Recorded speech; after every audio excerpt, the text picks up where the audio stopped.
Part 8, mid-February, 1976. Potter, take your face out of that chair, you don't know where it's been. Sirius flips a page in his book, rocking his chair back on two legs with both feet thunked on the table, a position which every professor in the world decries. Oomph, comes James's muffled moan from within the cushions. Sorry, mate, I don't speak, pathetic bastard. Come again? James, suffering from an obviously indescribable woe, has been in that bloody chair for about 10 minutes, having stumbled in, given them a look of immense affliction, and finally having collapsed to his knees on the floor, face saved only by a brocade cushion. Sirius knows James well enough to know that he's just waiting for someone to ask him what's the matter, and that it will drive him mad not to be asked. Sirius crosses his legs, idly scratching the heel of his boot against the shining wood, and hears Remus make a small noise of pain from the next chair. I said, what's the point? James emerges from the cushions, hair more insane than usual and rather red in the face from shortness of breath. I might just as well die here as anywhere. I'm so glad you two came back from break. I've missed your incredible predictability. Remus scribbles something down on a piece of parchment and gnaws on his quill. Don't lump me in with him, Peter protests. There is a definite smugness in his voice that Sirius catches immediately and is strangely intrigued by. We're in totally different categories, Prongs and me. Oh, do go on, Wormtail. They all love to laugh at my pain, James snorts bitterly. Tell them why we're in different categories, please. I, for one, would love to hear it again. Well, Peter folds his arms, rising at least 3 inches in his seat. How didn't Sirius notice before how pink his ears were, and how uncharacteristically fidgety and smiley he was? There is something suspicious about the whole thing. Well, only one of us got turned down for a Valentine's Day date today. Sirius looks between James, flung haphazardly over chair and floor, and Peter, arms across his chest, looking uncommonly like a czar, and burst out laughing.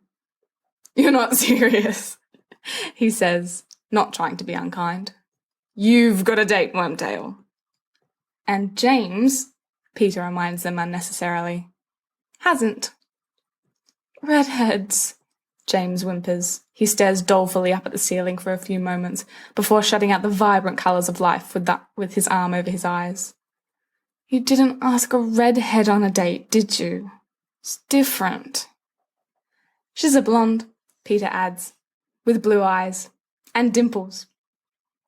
The whole world's gone upside down, James says. Topsy-turvy. I don't know which way is up anyway. That's because of the position you're in, Sirius suggests. Try sitting up like a man, and I'm sure you'll find that my feet are on the floor rather than my head is on the ceiling. I think that's nice, Peter, Remus offers. Unbothered, apparently, by the carnal pleasures of 6-year boys, St. Valentine's Day, and this earth, he returns to his book, bobbing neatly with each line of script over his curling parchment. And I'm very sorry, James. Though Sirius is right, sitting the right way will help with the dizziness. Heartless, James mutters. Cruel, unfeeling. The dizziness is within my soul, Moony. She's given me a disease or something. Can't give you a disease if she always says no to a date, Sirius points out pragmatically. You always look on the bright side, Pads. That's what I like about you, James says. Maybe you just don't know how to go about it, Remus suggests. Romance, I mean.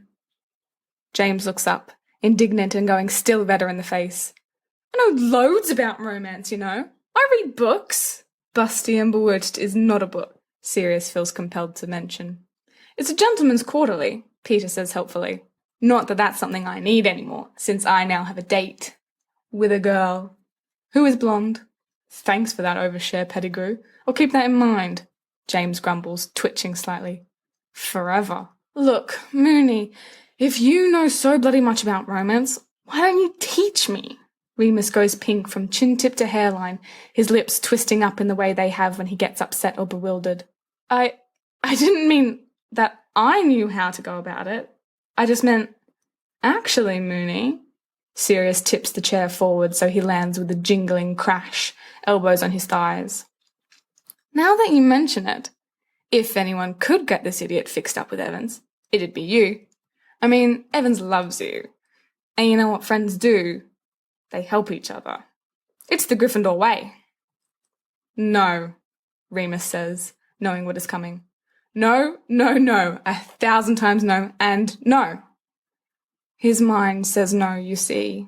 But his body says yes, Sirius translates for James, grinning wickedly. Yes, you'd know all about that, wouldn't you? Remus snaps.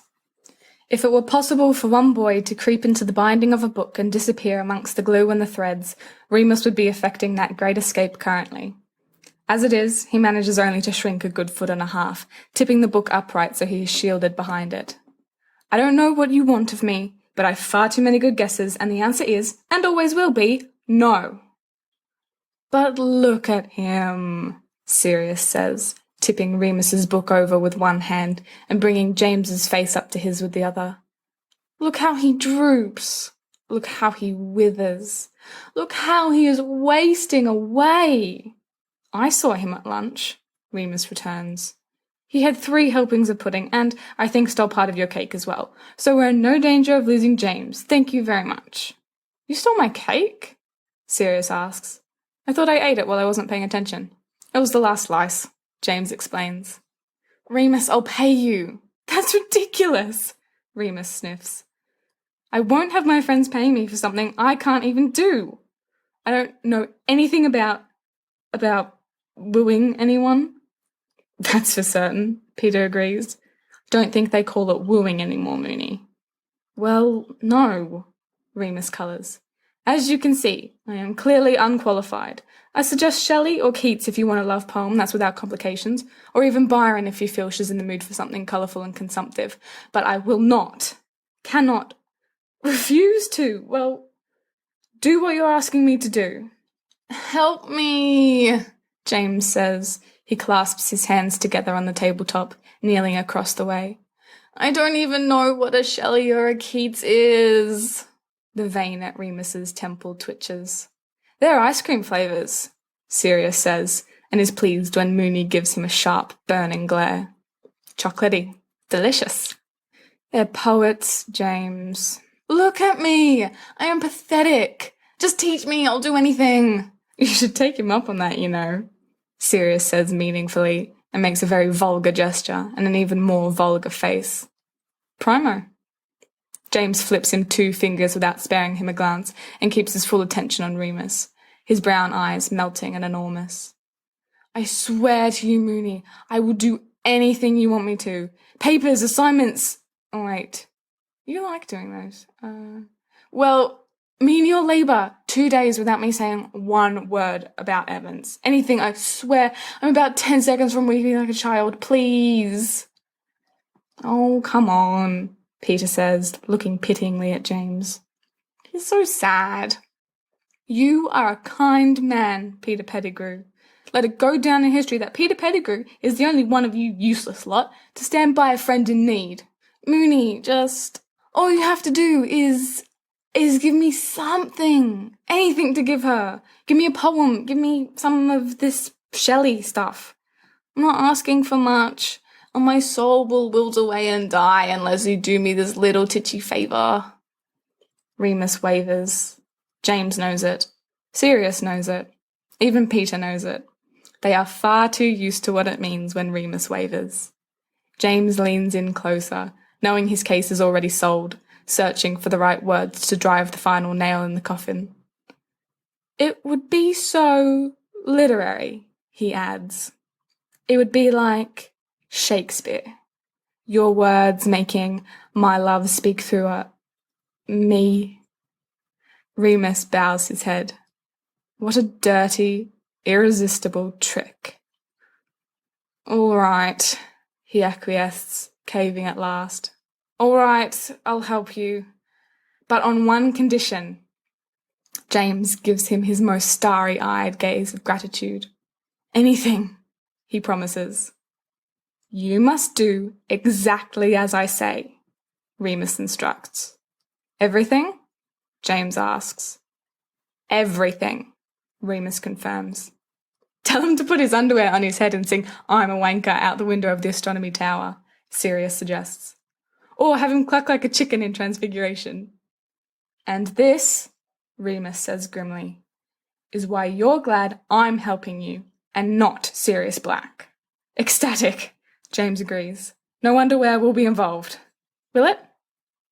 We'll see, Remus says.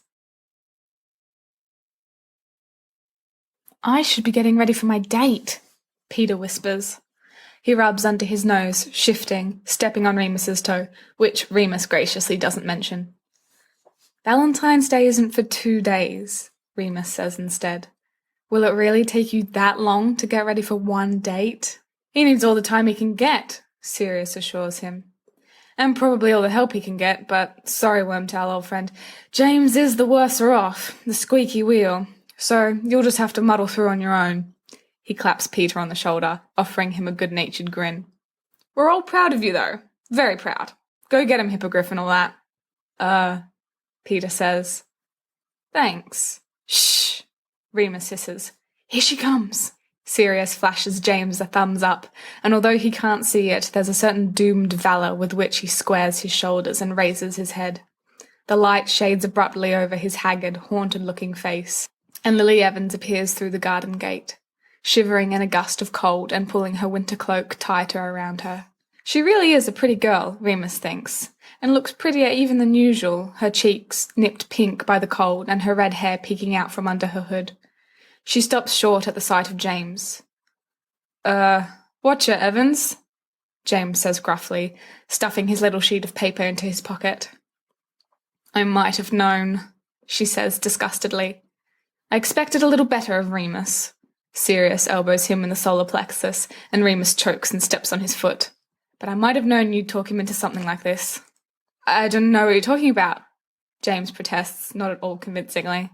I happened to be, about, and maybe I overheard Remus saying he wanted to meet you to study, and maybe you just showed up to stalk me the way you always do?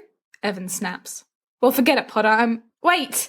There is an edge of desperation in James's voice. Just wait 1 minute. Lily puts her head to the side and her hands on her hips and glares. I just want to say something. I'm not going to Madame Puddifoot's with you on Valentine's, so you can save yourself the trouble. She walks in beauty, James interrupts, stumbling slightly on the words. Evans stops dead, her green eyes widening. She walks in beauty, like the night of starry skies and cloudless climes, and all that's best of dark and bright meet in her aspect and her eyes. Evans stares at him, looking as if he's just grown another head. Thus mellowed, James continues, rather breathlessly, to that tender light which heaven to gaudy day denies. Potter, one shade the more, one ray the less, which softly lightens o'er her face. Potter doth, where thoughts serenely sweet express how pure, how dear their dwelling place. Potter! Evans puts 2 hands on his shoulders and shakes him. He blinks. That's the most physical contact they've ever had without someone getting slapped, Sirius's excited whisper puffs in Remus's ear. You skipped 2 lines and messed up the rest, and you totally destroyed that stanza, Evans says. How can I go to Hogsmeade with a boy who destroys stanzas? I won't do it again, James promises. Even from across the garden, Remus can see his hands shaking. Poor chap. I didn't know you knew Byron. She cocks her head slightly to one side, eyeing him thoughtfully. It's a lovely poem, isn't it? Oh, yes, James agrees fervently. It's one of my favourites. Mine too, definitely, if not my top favourite. Shut up, Evans says. She returns to that contemplative perusal. Finally, she continues.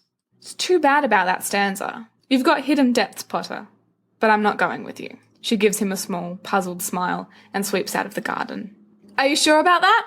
James yells, after a few moments of working his mouth in an apparent effort to get sound to come out of it. Positive! The sound of the gate closing seals his doom. It was Byron, Remus murmurs. He shakes his head. What could possibly have gone wrong? Perhaps, he wonders to himself, perhaps she's a fan of more modern works. But it was Byron. Yes, Sirius says. See where poets will get you, eh? Especially the dead ones.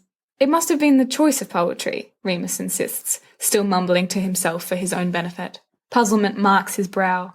If I knew more about her, perhaps it isn't love poetry she wants, but she didn't hit him, did she? So it's a start, don't you think? If James doesn't fling himself out a window before you ever get to step 2, Sirius agrees. It was a fantastic start. He points to their fallen comrade, arms and legs splayed into a bodily X on the ground. He's got no stamina, that one. No sense of perseverance. He gave it a good shot, Peter insists. She almost said yes, I think. No, Remus says, tossing off the cloak. James, I think I've got it. I don't want any more of your poetry, James groans from afar. I don't want any more of your Byron, but I'll take some of your chocolate. It's over. We're done for. Doomed forever. He lets out a terrible, fantastic sound, low and keening and amplified for dramatics, but Remus can see the humiliation in his prone form and the disappointment. He crouches down by James's side, hands clasped together. She doesn't want you to quote at her, Remus says. I'd like to be quoted at, but of course it must be different with her, the quoting business. Naturally, Sirius interjects, because you're Moony and she's some redhead bint who knows fuck all. In any case, Remus continues, James, I think she's warming up to you. James whimpers. I can't take it anymore, Moony. Just bury me beneath the willow when I go. James, Remus insists, you're being entirely too melodramatic. You weren't the one who just quoted poetry at a girl who has probably put a spell on you because this can't be normal. You weren't the one who stood before her while she dashed your heart to pieces on rosy thorns.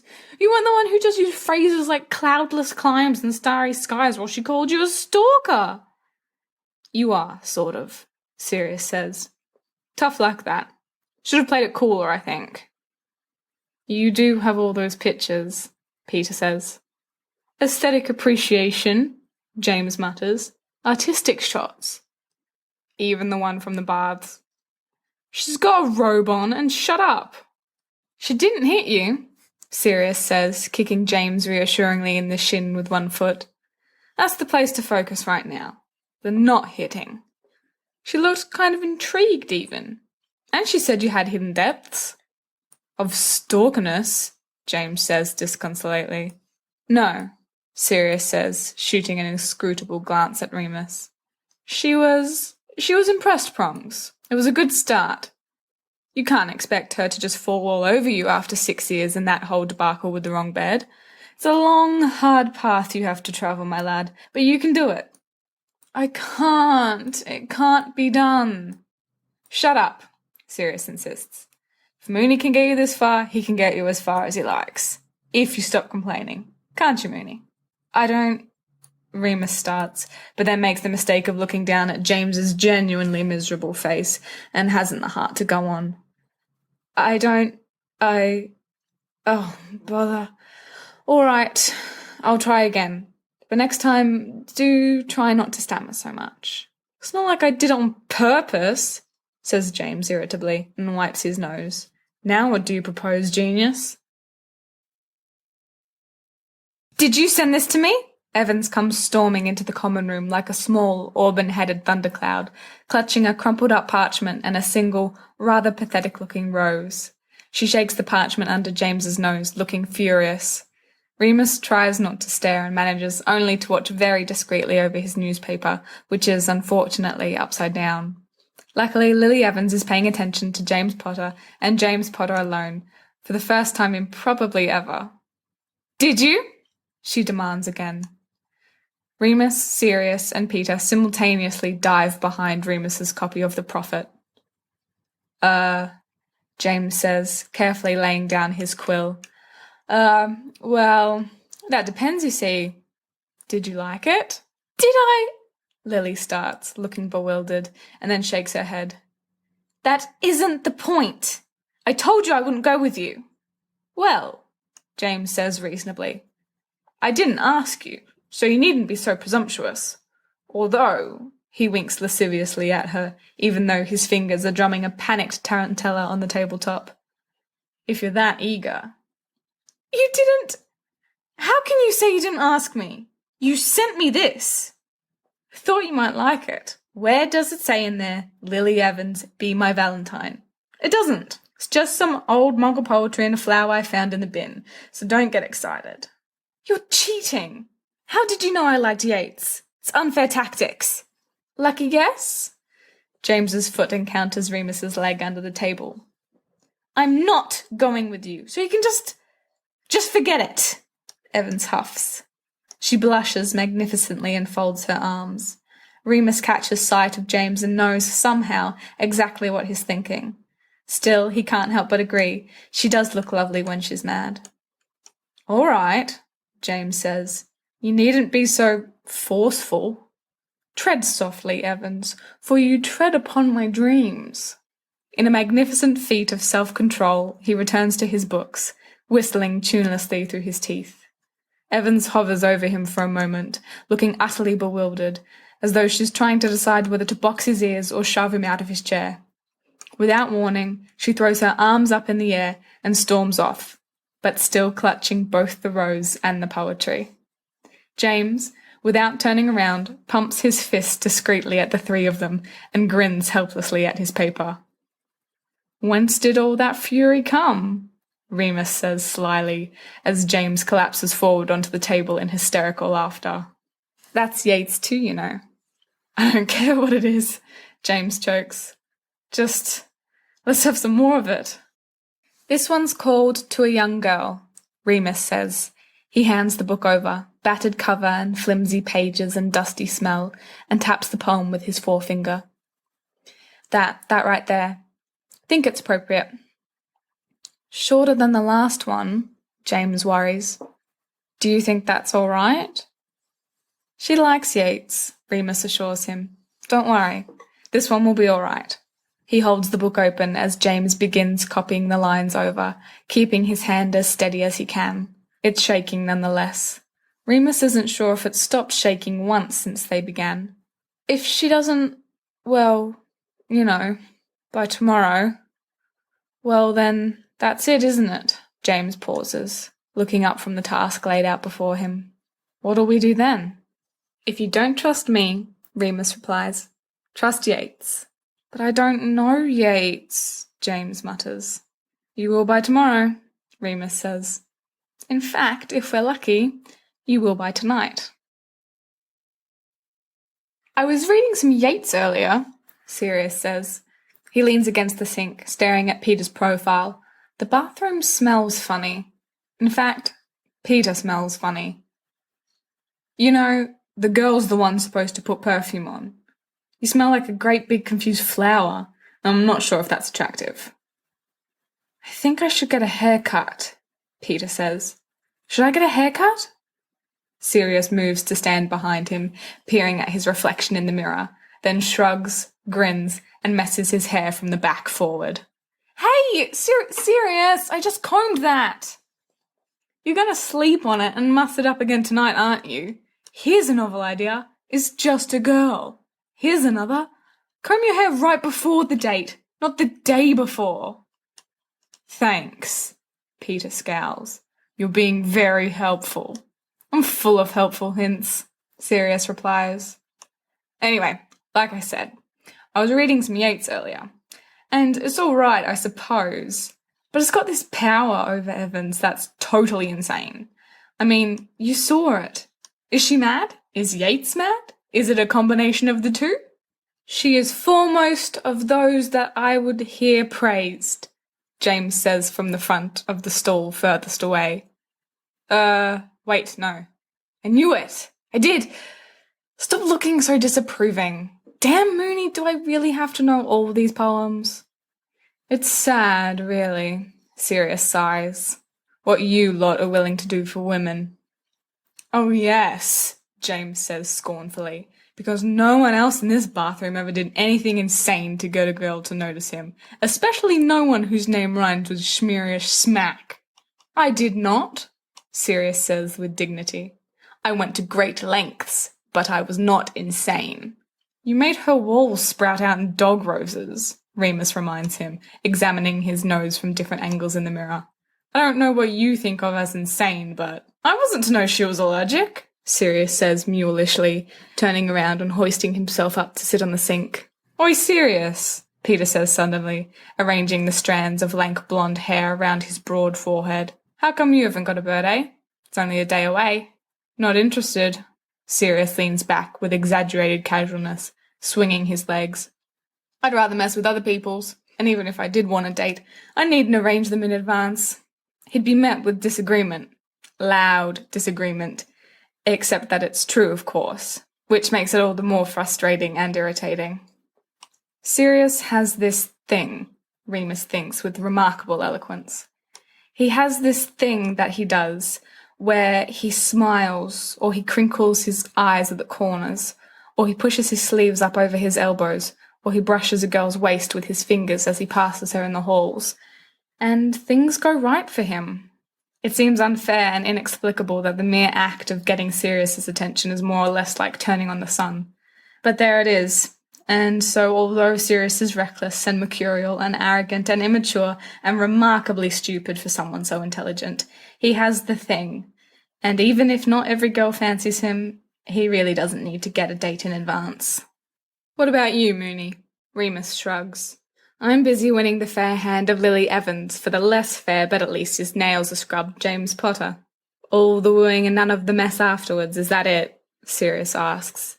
When Remus says nothing, merely peering more closely at his nose in the soap-streaked mirror, Sirius allows himself a triumphant laugh. I'm right, aren't I? You're having the time of your life feeding your poetry into this parrot. It's working splendidly, and in the end you're going to be up with a box of chocolates and some book that smells like the bowels of the library, while James reaps all the reward. I have gone about the house, gone up and down, James exclaims. That's it, isn't it? The next line. Yes, Remus says. That's it. On the nose. He pushes his hair out of his face, smiles when it falls forward again without even waiting, and steps back from the sink. I don't know, Sirius. I'm enjoying myself. Course you are, Sirius scoffs. That's just like you, isn't it? You're the one who suggested I help him with it in the first place, if memory serves. Remus passes by Peter on his way out, is hit with the smell of him and winces. Peter, that's too much. Isn't more better? Peter asks helplessly. If you want to literally knock her off her feet, yes, Remus replies. But I'm not sure that's what you're going for. Subtlety, am I right? When do you get to be such an expert with girls? Sirius calls after him. Remus shrugs off the usual injustices as another mood to welcome and weather. Don't see you with any dates now, do I? As a man does who has published a new book, James howls, spilling out into the hall. That's the next one, I'm right, aren't I? Surprisingly, yes, Remus says. Keep going. Sirius is mysteriously but persistently moody all day, and when Remus asks him what his problem is, he folds his arms and leans back deliberately in that way that means he's looking for a fight. I'm not having a problem. Yes, you are. And I'm sorry to say it, but it's unbearable. James is mouthing the wrong lines of my favourite poetry, and Peter is doing nothing but rearrange the straw on his head, and for some inexplicable reason I was looking to you to be a beacon of sanity. But you've been moping around all day, and I'm quite tired of— Sod off, Mooney. I'm not doing anything. You're the one having a problem. Sirius's eyes meet his, insolent and blank. He holds Remus's eyes with the promise of losing it at any moment. But instead he wheels in his chair and gets up, brushing off his knees. Whatever. Anyway, I think we should go find Pete and watch the show. Third time's a charm, eh? He saunters toward the door, hands shoved into his pockets. Remus glares, but follows him out of the common room anyway, wondering whether it would be wrong to push Sirius down the stairs and then act like it was an accident. It would certainly get rid of one of the problems. The least noisy, perhaps, and the least nervous, but the least inexplicable. James and Peter have their reasons to be on edge. They're dealing with girls.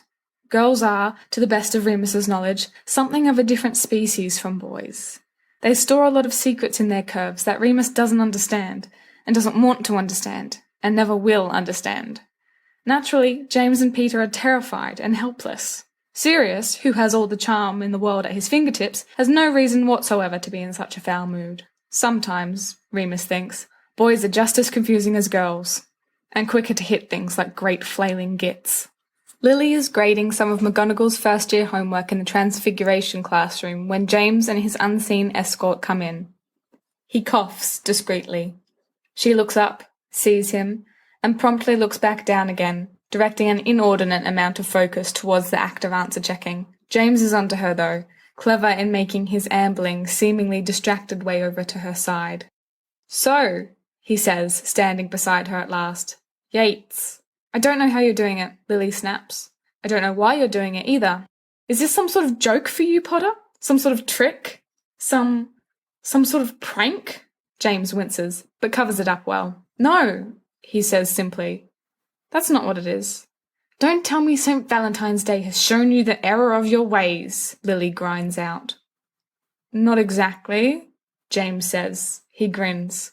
"You are foremost," he begins, but Lily holds up one hand to stop him.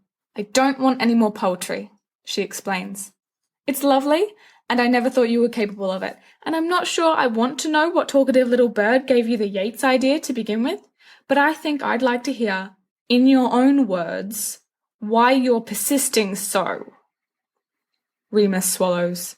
He hasn't prepared James for this. He wouldn't have known how to in any case. He looks to Sirius, arms crossed over his chest, leaning in the doorway beside him.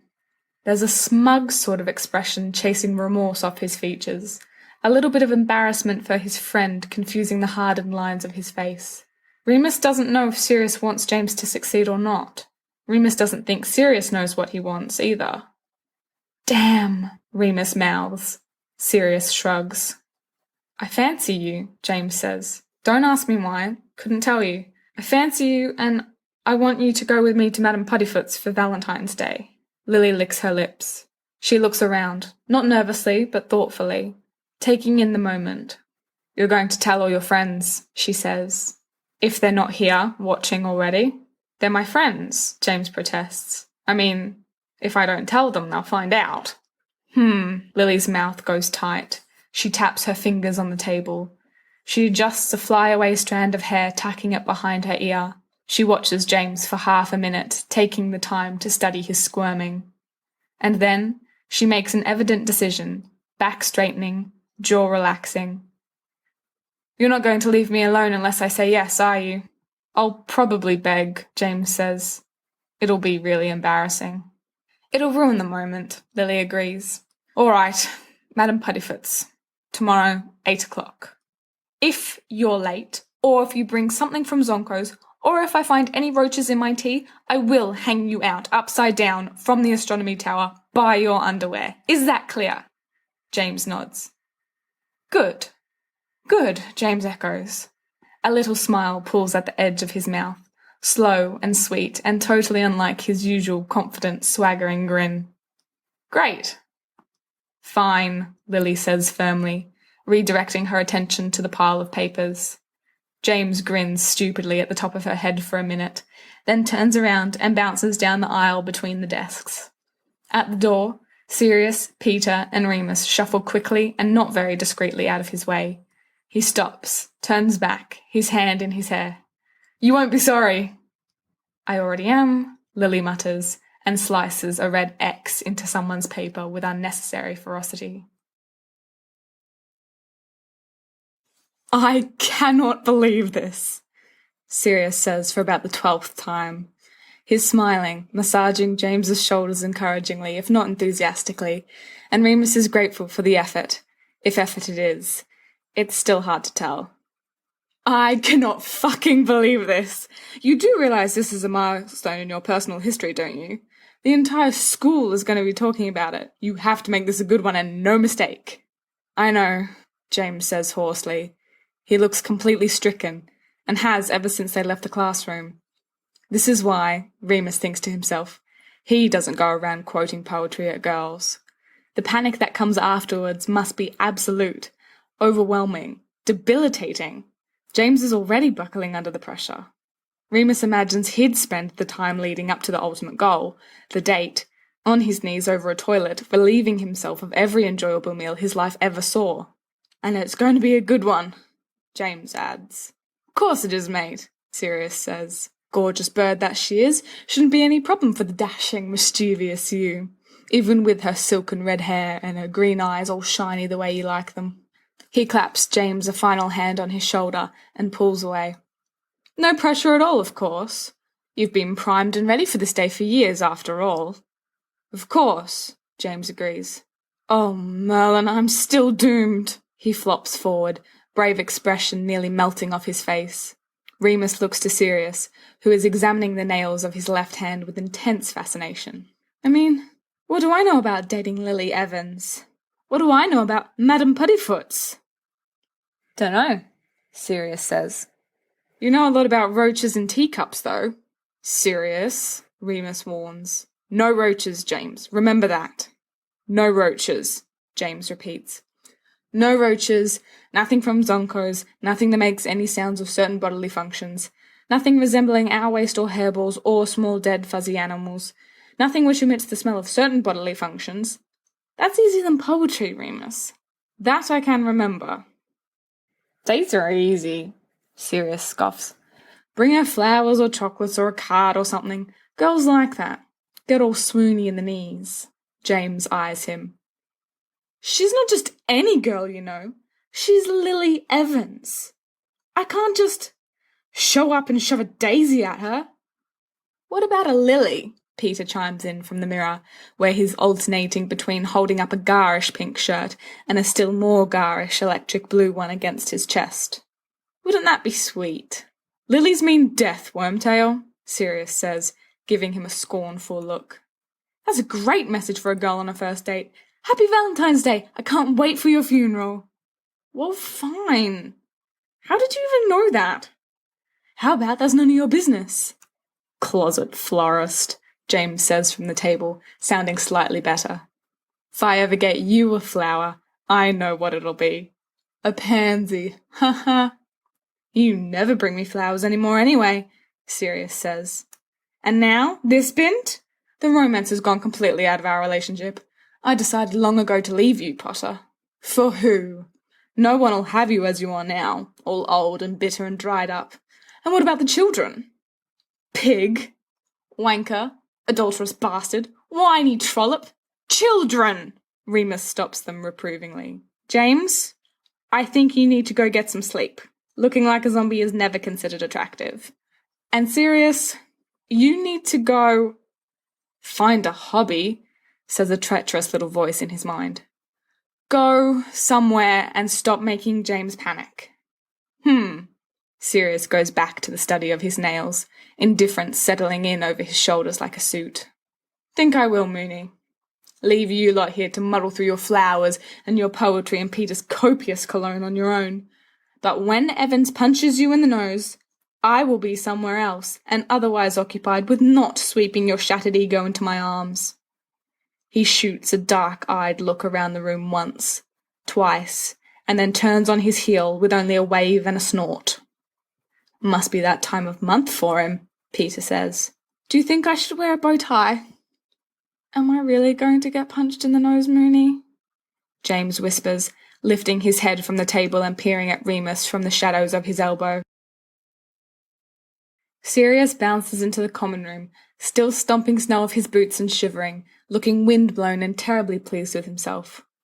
Remus is already worried. Despite himself, he's really been enjoying the quiet day in the abandoned tower, all the time to himself, all the unaccustomed silence.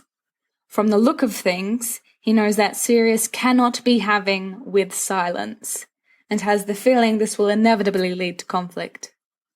"What have you done? You look like the cat that got the canary." "Oh, I did," Sirius says and leers. "It has been a productive day indeed. So far I have stolen 2 dates, improved 4 by my constant presence, and ruined another, which is fine because it was Bellatrix's." "What did you do to Bellatrix's date?" says Remus. He isn't sure he really wants to know. "Leaned over him and thanked him for showing me such a good time last night in the Quidditch shed," Sirius says happily. And then I said I hoped we could do it again someday when he wasn't busy, and I put my tongue in his ear. You should have seen her. I thought she was going to explode. You could hear the yells all the way down the street. Why can't you just let people enjoy a harmless holiday? Remus sighs. He unfolds his legs, carefully placing his book aside. It might do you some good to just, I don't know, take a walk or something, and let Valentine's Day get on with itself. Horror! Sirius draws back, crossing himself quickly, or pretending to, rolling his eyes towards the heavens.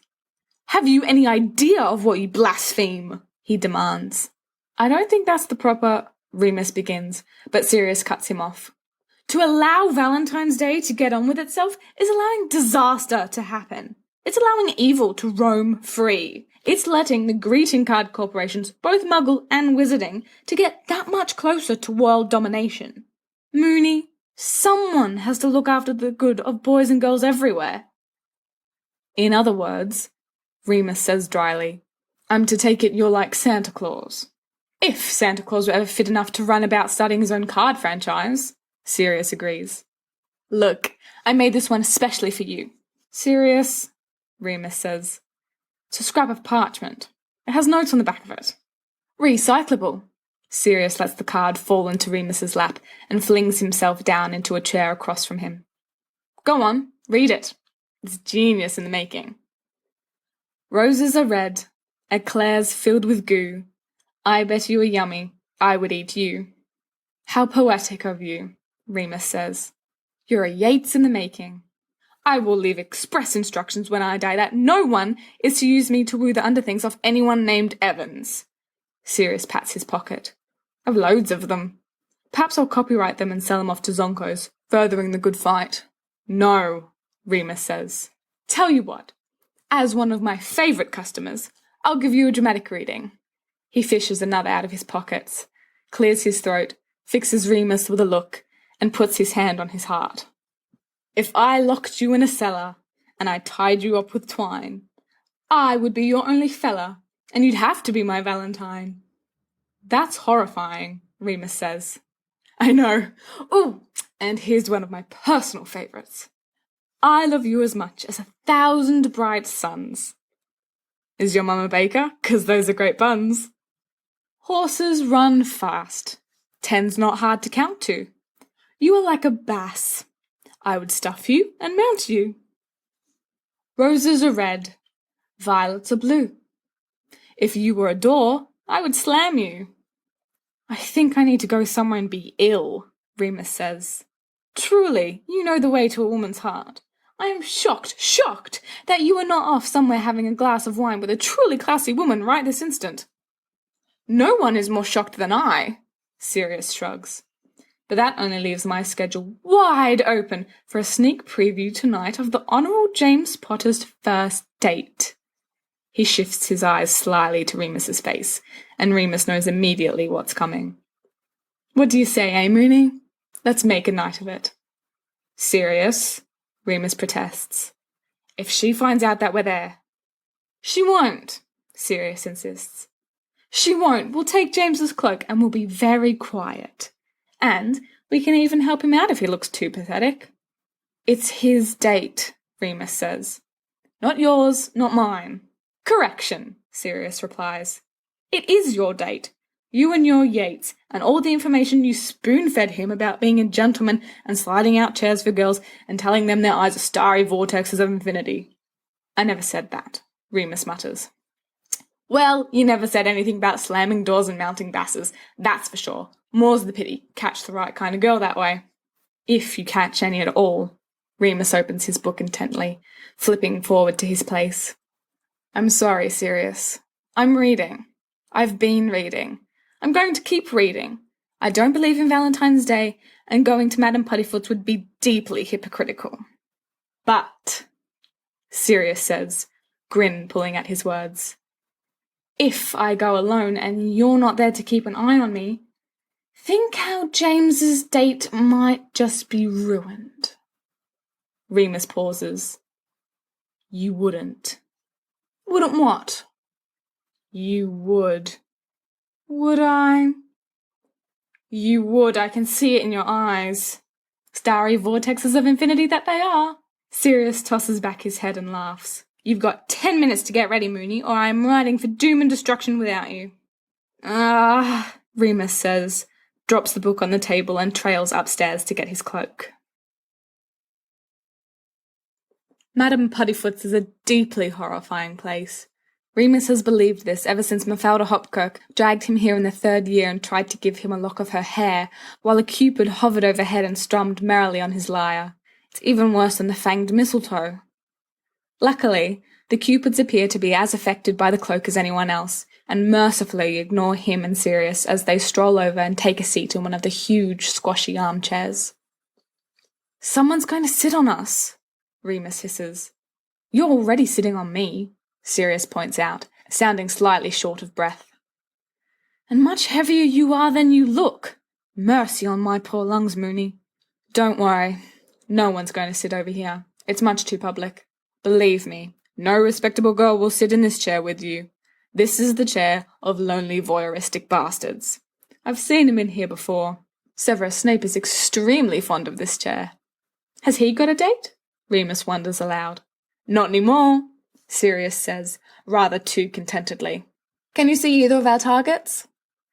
Remus casts about for an instant, and then spots a familiar fuchsia shirt and limp blonde head not 5 feet from where they are seated.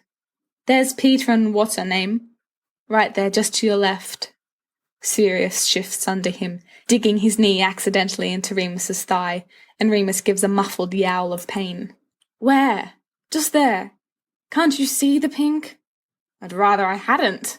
Sirius pats Remus's thigh, distracted but apologetic. It's blinding. Why'd you let him wear that? The other options were worse, Remus sighs. Hard as I know that is to believe. Well, they look like they're having a good time of it anyway, don't they? As if on cue, he and Sirius lean forward, heads tilted to catch snippets of inane date conversation. You look nice, Peter is saying. No, really, you do. The girl laughs, cheerful and empty. So do you. I love that shirt. Well, Sirius whispers, Peter's found himself a complete nutter. Shh, Remus reprimands. I can't hear.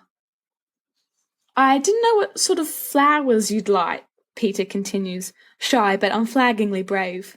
So I got one of each and sort of had it all wrapped up in one bouquet like. Oh, Peter, Peter's date says. Oh, my stomach, Sirius groans. Oh, shut up, Remus mutters. Oh, you're welcome, Peter replies. Next, Sirius says, snagging Remus by the wrist and pulling him up through the rows of tiny, secluded, supposedly romantic tables.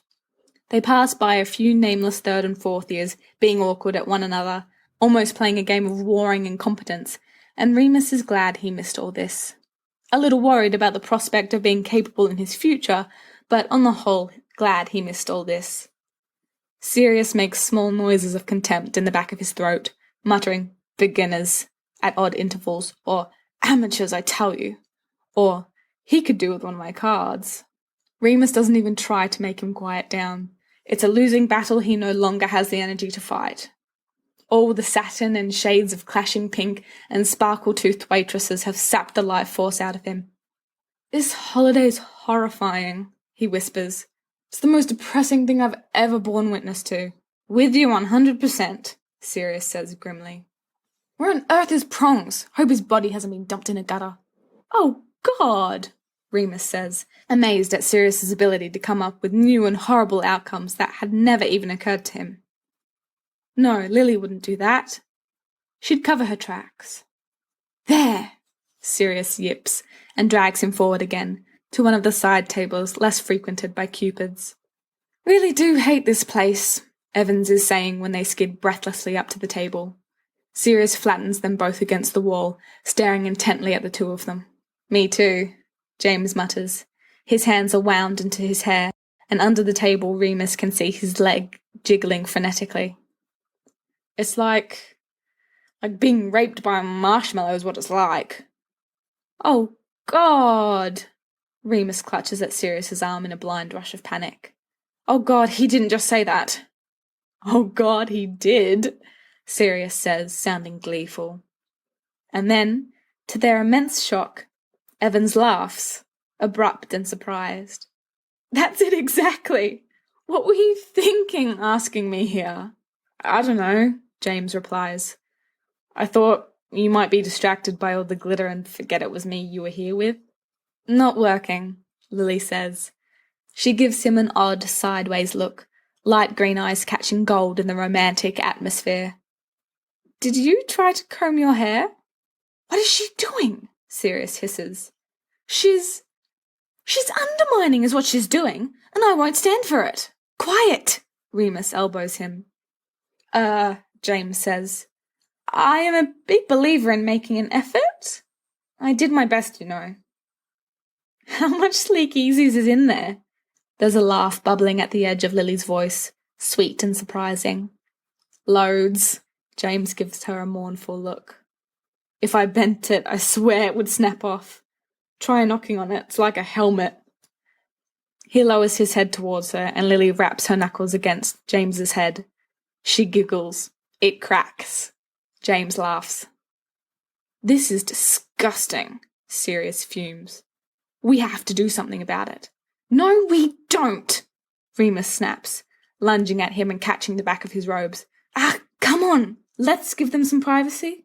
They don't need privacy. They need someone to stop this madness before the two of them fancy themselves, well, you know. Remus drags Sirius back, nearly tearing his sleeves, Sirius's heels dragging on the carpet. Look. Remus brings their faces very close together, trying his best to be firm without being too harsh. Do you see them having such a good time? I spent hours teaching James Yates, while Yates spent hours rolling around in his grave. This is something worth protecting. This is a triumph of will and perseverance. This is the fruit of all our labours. This is James not getting punched in the nose. Aren't you in the least bit happy for him? I don't like her, Sirius says tersely. I don't like her at all. Well, James does, Remus replies. You're just going to have to get used to it. Sirius turns, looking back over his shoulder at the lovely couple scene made a few feet behind them. James is loosening his tie, and Lily is flicking pieces of her napkin at a cupid hovering too close to their table. They look happy. Lily looks wicked. James looks relieved enough to wet himself. And they look happy. I hate this place, Sirius snarls. Let's get out of here. Sometime in the night it begins to snow. The Gryffindor common room is quiet, save for the crackling of the fire and the occasional snort of Sirius's angry inner monologue bursting through to the surface. Remus spends a half-hour studying him, a half-hour analysing the problem, and another half-hour diagnosing it. From 9:30 until 11 o'clock he tries to read, and fails miserably. Well, he says finally. Don't suppose you want any chocolate? Yes, Sirius says miserably. Give it here. This is the worst holiday in the world.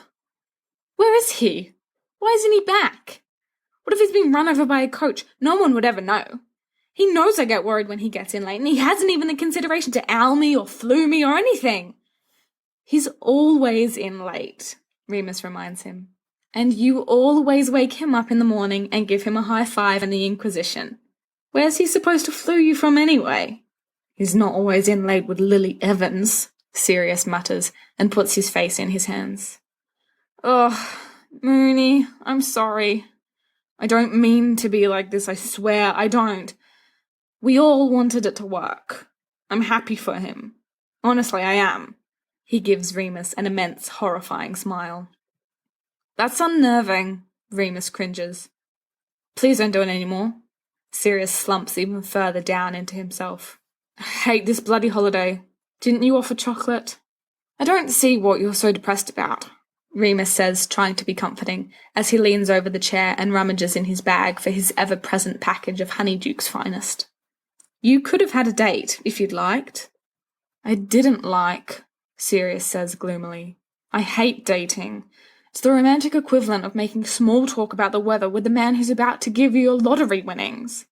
Everyone knows what's going to happen, but you have to go through some useless ritual with someone who isn't even your friend, who doesn't even really care about being your friend, just to get there. It's pointless and degrading. Wordlessly, Remus hands him a bar of dark, his favourite, and Sirius crams it into his mouth, looking black.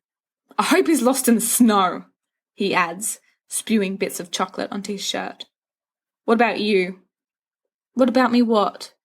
Remus leans over to peer beneath the chair, fishes one hand underneath it, and tugs out a large heart full of chocolates. Failed attempts, he explains. The rejected parties always leave their chocolate offerings of appeasement behind. Thwarted love ruins the appetite, I've heard. Do you want one? Sure. One of the ones with coconut.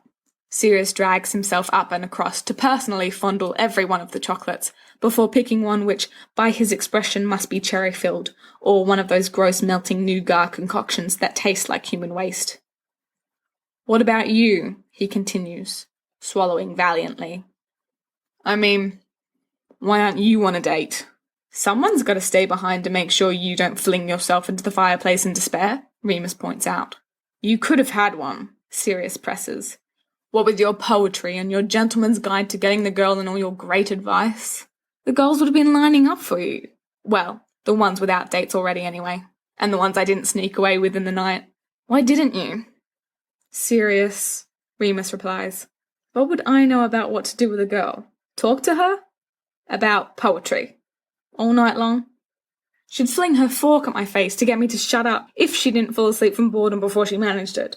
Or I'd just sit there staring at her, not knowing what to say, my tongue some great sausage in my head, my body frozen to the spot, while she was left to wonder if I'd been bitten by a poisonous spider or if I was simply having a fit. Remus shakes his head, licking chocolate politely from his fingers. No, thank you. I've enough trouble talking to people. I'd be a glutton for punishment getting myself into talking to girls. Girls like you, Sirius insists. They'll get over it, Remus says firmly. You always give up on yourself. It's irritating. Sirius makes a horrible face at his chocolate selection. Someday, we'll find you a girl worth your time. Ugh, that'll be stuck in my teeth for the rest of the year. Here, Remus says.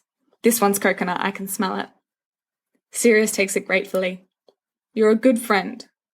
Though all too well, he adds, looking up and wrinkling his nose. Do I know the folly of being comforted? That's almost Yeats, Remus says, taken aback. I know, Sirius says, and grins a little.